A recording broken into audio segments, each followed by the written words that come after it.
আসসালামু আলাইকুম। এফটিসির পক্ষ থেকে সকলকে শুভেচ্ছা ও স্বাগত।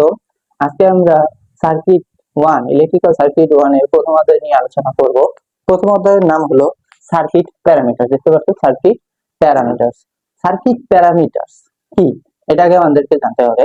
সার্কিট প্যারামিটার্স হলো কোনো বৈদ্যুতিক সার্কিট হতে, কোনো বৈদ্যুতিক সার্কিট অর্থাৎ মনে করি এটা একটা সেল বা ব্যাটারি।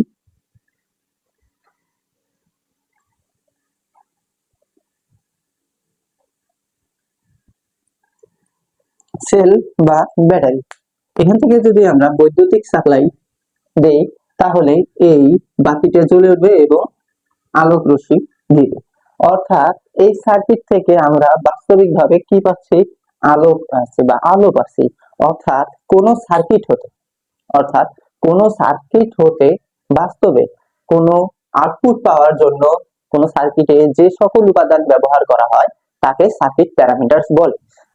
আর আমরা যদি বইয়ের ভাষায় বলি তাহলে কোন বৈদ্যুতিক সার্কিট বা ইকুইপমেন্ট বা বৈদ্যুতিক যন্ত্রপাতি হতে বা বৈদ্যুতিক যন্ত্রপাতিকে কার্যোপযোগী করে তোলার জন্য বৈদ্যুতিক সার্কিটে যে সকল উপাদান ব্যবহার করা হয় সেইগুলোই হলো সার্কিট প্যারামিটারস। সেগুলো হলো সার্কিট প্যারামিটারস। সার্কিট প্যারামিটারস আমরা বুঝলাম। সার্কিট প্যারামিটারস এগুলো দুই ধরনের সাপ্লাই ব্যবহৃত হয়। একটি হলো এসি, আরেকটি হলো এসি এবং ডিসি। এসি হলো অল্টারনেটিং কারেন্ট আর ডিসি হলো ডাইরেক্ট কারেন্ট। এসি কারেন্ট এবং ডিসি কারেন্ট। আগে আমাদের সার্কিট প্যারামিটারস এর ব্যবহার বা কোন সার্কিটে কোন প্যারামিটারস গুলো আমরা ব্যবহার করব তা জানতে হলে অবশ্যই আমাদেরকে এসি কারেন্ট এবং ডিসি কারেন্ট বা ডিসি ভোল্টেজ এসি ভোল্টেজ সম্পর্কে ধারণা রাখতে হবে। তাহলে আমরা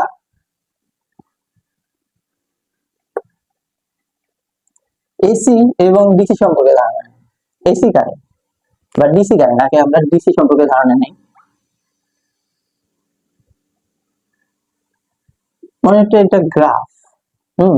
আমরা এটাকে এদিকে সময় নির্দেশ করি এবং এদিকে কারেন্ট নির্দেশ করি। আমরা জানি যে কারেন্টের একক আই, কারেন্ট নির্দেশ করি। তাহলে এটা যদি ডিসি কারেন্টের ক্ষেত্রে হয় তাহলে ডিসি কারেন্ট কাকে বলে? ডিসি কারেন্ট হলো সময়ের সাথে যে কারেন্টের মান ও দিক পরিবর্তিত হয় না বা অপরিবর্তিত। অর্থাৎ ডিসি কারেন্টের গ্রাফটা হবে ডিসি। ডিসি কারেন্টের দিক বিবেচনা করি, এটা 1 সেকেন্ড, 2 সেকেন্ড, 3, 4, 5, 6 সেকেন্ড। তাহলে এখানে যদি আমরা 1 এম্পিয়ার, 2 এম্পিয়ার, 3 এম্পিয়ার, 4 এম্পিয়ার, তাহলে যদি এই গ্রাফে দেখা যাচ্ছে, দেখতে পাচ্ছেছো যে এক সেকেন্ডে, এক সেকেন্ডে কারেন্টের মান কত ছিল? 3 এম্পিয়ার। দ্বিতীয় সেকেন্ডেও 3 এম্পিয়ার, ফোর্থ সেকেন্ডেও সেই 3 এম্পিয়ারই আছে, 3 এম্পিয়ার। অর্থাৎ কি, সময়ের পরিবর্তন হচ্ছে বাট কারেন্টের মান কোনো পরিবর্তন, মান দিক কোনোটাই পরিবর্তিত হচ্ছে না। অর্থাৎ কি, একই দিকে প্রবাহিত হচ্ছে।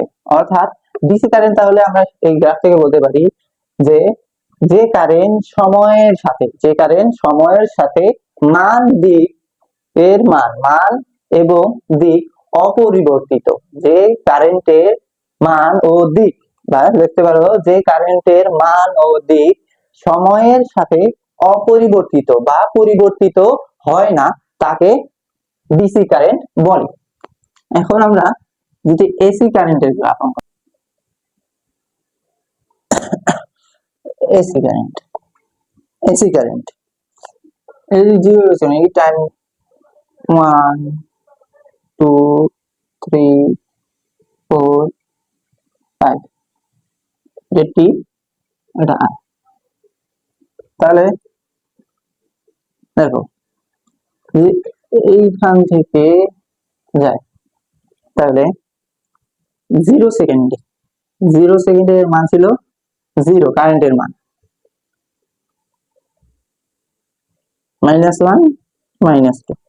তাহলে দ্বিতীয় সেকেন্ডে এক সেকেন্ডের মান হলো কত, 1 এম্পিয়ার ধরো, দ্বিতীয় সেকেন্ডে 2 এম্পিয়ার, সর্বোচ্চ মান 2 এম্পিয়ার, আবার তৃতীয় সেকেন্ডে 0 হয়ে আসলো, আবার চতুর্থ সেকেন্ডে দেখা যাচ্ছে -1, পঞ্চম সেকেন্ডে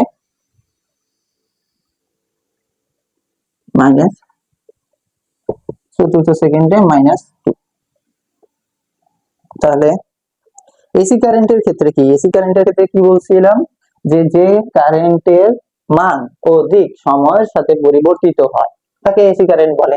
তাহলে এসি কারেন্ট দেখো সময়ের সাথে 0 সেকেন্ডে 0 এম্পিয়ার ছিল, 1 সেকেন্ডে 1 এম্পিয়ার হয়, 2 সেকেন্ডে +2 এম্পিয়ার। বা দেখো যে যখন 4 সেকেন্ডে গেল, যখন 4 সেকেন্ডে বা 3rd সেকেন্ডে বা 4th সেকেন্ডে গেল, তখন কি হলো, -2 এম্পিয়ার, অর্থাৎ কি মান নেগেটিভের দিকে চলে গেছে।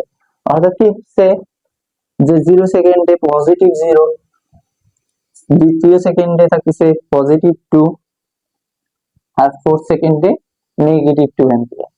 অর্থাৎ কি সময়ের সাথে সাথে এসি কারেন্টের কি হয়, মান এবং দিক উভয়ের পরিবর্তন ঘটে, উভয়েরই পরিবর্তন ঘটে।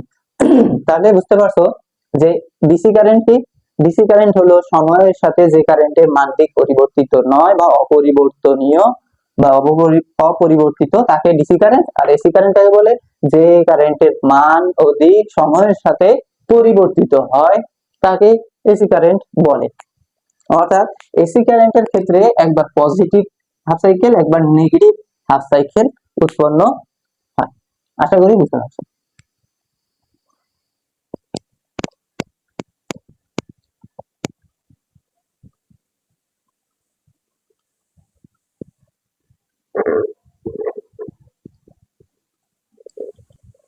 সার্কিট প্যারামিটার গুলোকে 3 শ্রেণীতে ভাগ করা হয়। রেজিস্ট্যান্স, রেজিস্ট্যান্স কি, রেজিস্ট্যান্স হলো পরিবাহীর এমন একটি ধর্ম বা বৈশিষ্ট্য যা এর মধ্য দিয়ে কারেন্ট প্রবাহের সময় বাধা প্রদান করে। এবং রেজিস্ট্যান্স, রেজিস্ট্যান্সের প্রতীক হলো, রেজিস্ট্যান্সের প্রতীক এটা, এবং আর দ্বারা প্রকাশ করা হয়, এবং একক হলো ওহম।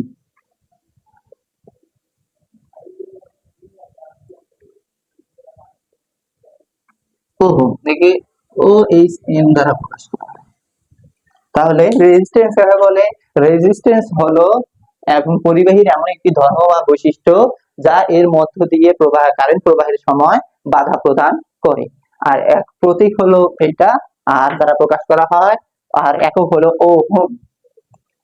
2 নম্বর হলো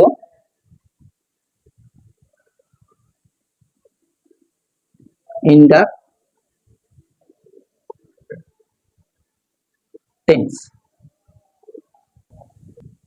ইন্ডাকটেন্স, ইন্ডাকটেন্স কি, ইন্ডাকটেন্স হলো কয়েলের এমন একটি ধর্ম বা বৈশিষ্ট্য যা এর মধ্য দিয়ে, যখন এর মধ্য দিয়ে কারেন্ট প্রবাহিত হলে ফ্লাক্সের যে কোনো পরিবর্তন অর্থাৎ হ্রাস বা বৃদ্ধিতে বাধা প্রদান করে। অর্থাৎ মনে করি, আচ্ছা আগে বলি হলো ইন্ডাকটেন্স এর একক প্রতীক কি, ইন্ডাকটেন্সের প্রতীক হলো,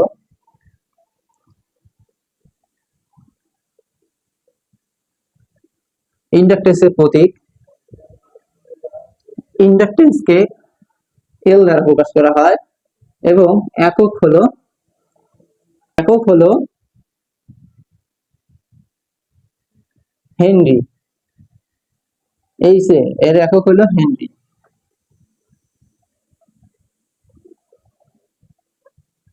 হেনরি, আর একে এল দ্বারা প্রকাশ করা হয়, একক হলো হেনরি। এখন ইন্ডাকটেন্স,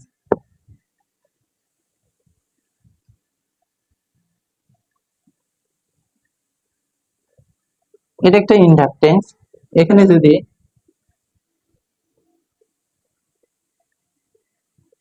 1 এম্পিয়ার কারেন্ট প্রবাহিত করব, অর্থাৎ কি এম্পিয়ার কারেন্ট, এখানে কারেন্ট প্রবাহিত করব,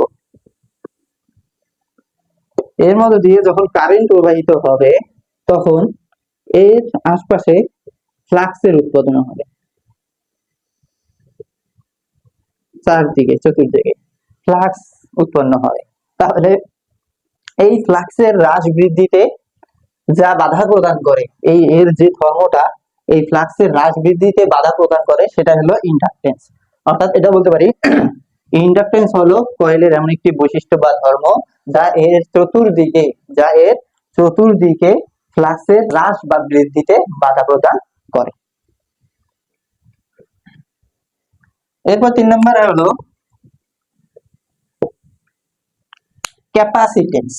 ক্যাপাসিটেন্স চেনা যাবে সবারই লাগে, কারণ ক্যাপাসিটর সবাই চেনে।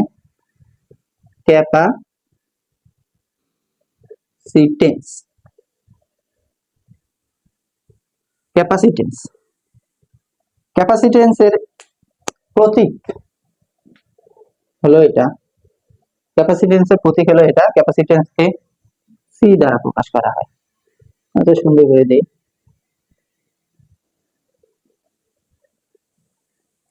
এবং ক্যাপাসিটেন্সের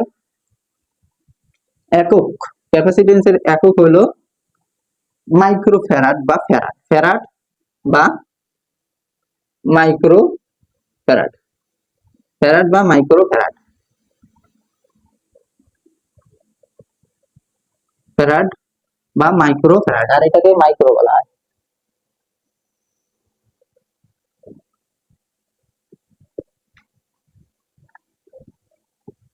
মাইক্রো ফ্যারাড বা মাইক্রো ফ্যারাড প্রতীক এটা সি দ্বারা প্রকাশ করা হয়। ফ্যারাড বা মাইক্রো ফ্যারাড হলো ক্যাপাসিটেন্সের একক। ক্যাপাসিটেন্স কি? আগে ক্যাপাসিটর ছিল। ক্যাপাসিটরের দুইটা প্রান্ত থাকে। যদি আমরা এই দুই প্রান্তে ভোল্টেজ বা কারেন্ট প্রবাহিত করি, তাহলে এই ক্যাপাসিটরের মাঝে কিছু কারেন্ট প্রবাহিত অর্থাৎ সঞ্চিত হবে। এই ক্যাপাসিটর কর্তৃক চার্জ সঞ্চয় করে রাখার ক্ষমতা বা ধর্মকে ক্যাপাসিটেন্স বলে। এখন যদি বলি তাহলে ডিরেক্টলি বলা যায় যে ক্যাপাসিটর যে ধর্ম বা বৈশিষ্ট্যের কারণে নিজের মাঝে চার্জ সঞ্চিত করে রাখতে পারে তাকে ক্যাপাসিটেন্স বলে। বা লিখতে পারো যে ক্যাপাসিটরের চার্জ ধরে রাখার বা সঞ্চয় করে রাখার ক্ষমতা বা ধর্মকে ক্যাপাসিটেন্স বলে। আশা করি সকলে বুঝতে পারছো। এর মাঝে আরেকটা জিনিস আছে হলো ইম্পিডেন্স। সেটা হলো কি, একটু মুছে দিই। ইম্পিডেন্স কি?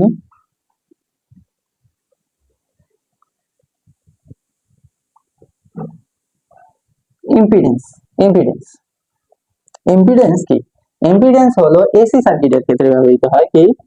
এসি সার্কিটের ক্ষেত্রে ব্যবহৃত হয়। এসি সার্কিটের মোট রোধকে ইম্পিডেন্স বলে। অর্থাৎ কোন সার্কিটের, এসি সার্কিটের সম্পূর্ণ সার্কিটের সমষ্টি, রোধের সমষ্টি বা মোট বাধাকে ইম্পিডেন্স বলে। আশা করি সকলে বুঝতে পারছো। এক অধ্যায় সার্কিট, ইলেকট্রিক্যাল সার্কিট 1 এর এক অধ্যায়ে এগুলো আছে, সব বুঝে দেওয়া হয়েছে। আশা করি ইনশাআল্লাহ আমরা পরবর্তী ক্লাসে দ্বিতীয় অধ্যায় নিয়ে আলোচনা করব। আসসালামু আলাইকুম।